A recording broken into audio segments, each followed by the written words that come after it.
ន្លែងទួឆ្ងាយឬចិត្តនគរទ្រង់វាដល់ទីបំផុតជាអាណាចារ្យពិសេសពិសុទ្ធក្រុមមនុស្សទាំងឡាយទាំងសរសើរទ្រង់ទាំងថ្វាយបង្គំក្រាបពីព្រះជន្មគេនឹងលើកនាមព្រះអង្គសងគ្រោះដោយជាងសរសើរព្រះនាមពី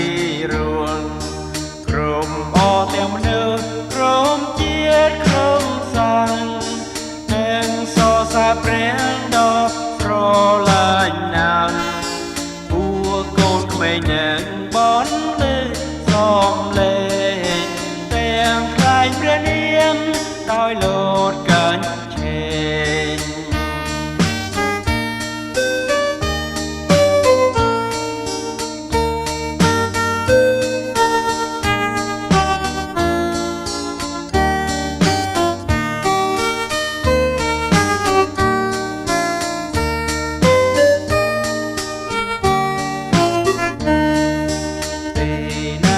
ព្រះអង្គសោយរាជឡើងនឹងបានប្រកបដោយពុទ្ធគុំកាននឹងល្វឹងវើយបានសម្រាប់សបាយតែមានអ្នកណាទុំព្រួយសោកស្ដាយចូលឲ្យអមមនុស្សគោរពប្រតិបត្តិថ្វាយដល់ព្រះអង្គដ៏ជាមហាក្សត្រ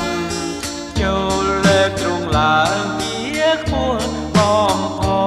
តហើយជាងសរសើ